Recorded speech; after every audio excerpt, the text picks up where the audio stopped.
All right, you guys, this is the last one of these I'm going to do live before I guess it's not really live, but you know what I mean, before I write my blog post tomorrow. So I thought we'd kind of run through, like we've already talked about how you figure out whether it's real or not. And I am going to take these apart, both of them, but I also want to talk about, sort of quality. And, I know I said in the last blog post that it was, it's not, so much is subjective, whether you like it or not, it's subjective. But like these two paintings, this one's a professional artist and this one's a hobbyist, and it's cute. But this one is better executed. We're going to talk about why. But I also want to do a quick condition check on this one because it looks like some water got in underneath it. And see, there's water here. So remember, this kind of frame we've already seen. I told you these are sort of lousy. We're sort of lousy with this kind of frame. And I mean, I've even thought about maybe putting these on like the Craigslist free because I don't know what to do with all these parts that I keep ending up with all over my floor. This is what I was talking about the other day. You have to push down really hard sometimes if the screw is corroded, just to keep the screwdriver from slipping. And that's true whether you use a drill or a handheld. You still have to keep it in there in the slot. Okay. Now maybe this isn't. Okay, custom framing, Hunter Forest. Oh, this is interesting. It was framed in Falls Church, Virginia, which is close by to here. That doesn't really mean anything. I could go and frame one of my kids' things. In fact, I have. But anyway,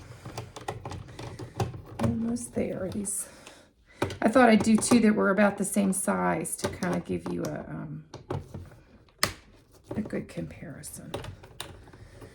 Here we are again. This is a spacer, I guess, to keep it. And so there's water damage on this. This is just foam board, though. And the question is, let's see, did I bring enough little tools with me? The question is, how did they put this on? Ugh, tape.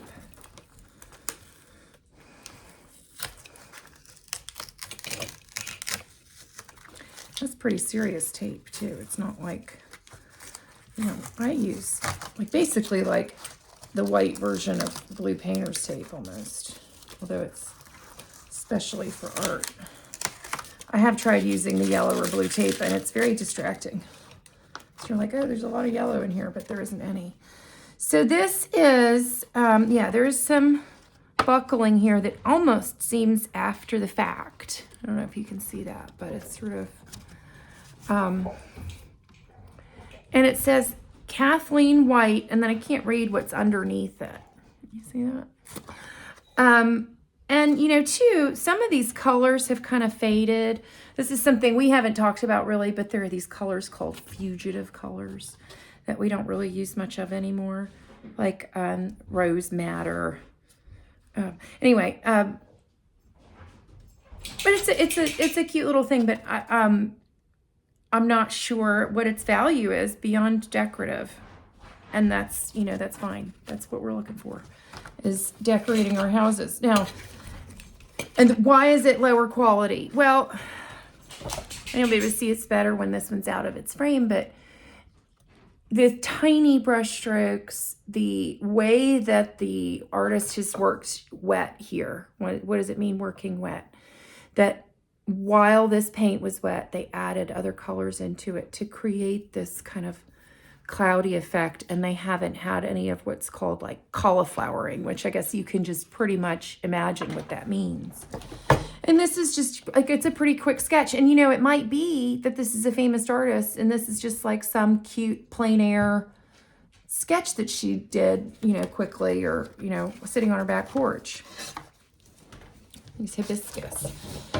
But this one is more finely done, I would say. So what's interesting though too And so this gal is from New Zealand. And so we're going to keep that gallery label too. You know, we love the gallery labels. This is one we haven't seen before, but I'm sure you're familiar with this concept. Basically, you just fold these things down. It's a pretty soft metal. I could probably do this with my hands, but I have been doing so much stuff like this, I've kind of injured myself. But yes, this does not require as much strength as the nails.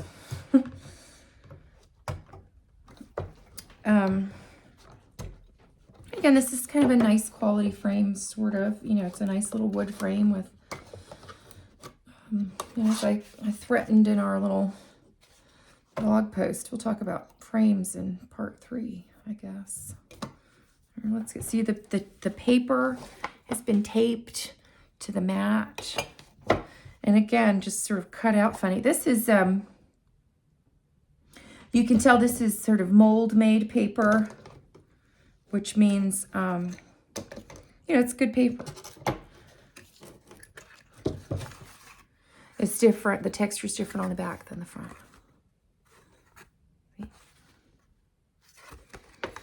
And when you can, default to taking the tape off of the back, off of the mat first. But it looks like this one's corroded enough it didn't matter. Now this is interesting. Oh, it is signed. Okay, so she did not sign it in the bleed. This is called the bleed, this white part. She signed it right there in pencil. In that lower corner. And what's another interesting thing about this is a lot of us, and I do this, I tape along the edge to have a clean edge. It looks like what she did was draw out her edge in pencil and then try not to go outside of it. You see the paper, that the positive of that is that your paper is not compromised, right? And you can also, so just as I was saying before, I mean, there are the white space that she's left around the bridge is quite nice. And this wash in the water is very, very well done. So this is a fun one too. And it's a little guy, but you can see too up here in this sort of palm looking tree, drier brush strokes. There's a mix. And that's what I'm saying. Like, this is somebody who is kind of in full command of their craft, as they would say, you know, like she's using a lot of different techniques in one place. So anyway, more fun stuff. I shouldn't put that down on the tape. So I'll be writing up a blog post about this tomorrow, and there will be a couple other things. Like, I didn't do a reveal on a couple of these prints because I don't actually want to unframe them, but I might. I might do another one here in a minute and post it later. Bye.